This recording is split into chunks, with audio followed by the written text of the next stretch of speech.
দীর্ঘ ১৯ বছর পর ক্রিকেট কার্যক্রমে ফিরল বঙ্গবন্ধু জাতীয় স্টেডিয়াম।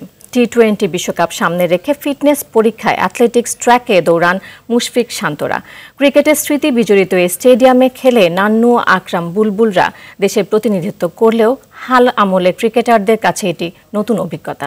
নাজমুস সাকিবের রিপোর্টে দেখুন বিস্তারিত। একসময় দেশের ক্রিকেটের তীর্থস্থান বলা হতো বঙ্গবন্ধু জাতীয় স্টেডিয়ামকে। বাংলাদেশের ক্রিকেটের সাথে অঙ্গাঙ্গিভাবে জড়িত এই স্টেডিয়াম নানা ইতিহাসের সাক্ষী। জাতীয় ও আন্তর্জাতিক আসরে বেশ কিছু রেকর্ডের সাক্ষী হয়ে আছে এই স্টেডিয়াম। টেস্টে বাংলাদেশের পথ চলা, প্রথম টেস্ট সেঞ্চুরি, প্রথম 5 উইকেট শিকারের ইতিহাসও রচিত হয় এই মাঠে। স্মৃতি বিজড়িত এই স্টেডিয়ামে শেষ ক্রিকেট ম্যাচ হয়েছিল 2005 সালের 31 জানুয়ারি। জিম্বাবুয়ের বিপক্ষে ওয়ানডেতে লড়েছিল টাইগাররা। এরপর ক্রিকেটের ঠিকানা বদলে হয় মিরপুর শেরেবাংলা স্টেডিয়াম। ঐতিহাসিক স্টেডিয়ামটি এই প্রজন্মের ক্রিকেটারদের কাছে বড্ড অচেনা। দীর্ঘ ১৯ বছর পর আবারও বঙ্গবন্ধু স্টেডিয়ামে ফিরল ক্রিকেটের কার্যক্রম। উপলক্ষ টি-20 বিশ্বকাপের আগে ক্রিকেটারদের ফিটনেস যাচাই, যার জন্য মাঠটির অ্যাথলেটিক ট্র্যাকটি বেছে নেয় বিসিবি। দেশের ক্রিকেটের ইতিহাসে যা নতুন।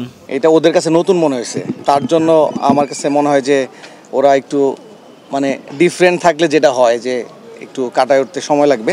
গরমের তীব্রতা এড়াতে একেবারেই ভোরে শুরু হয় সেশন।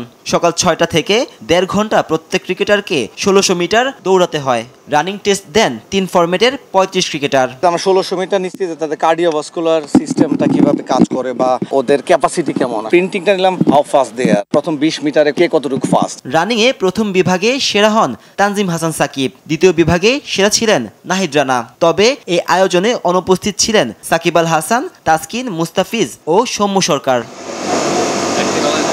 নাজমুস সাকিব, RTV, ঢাকা।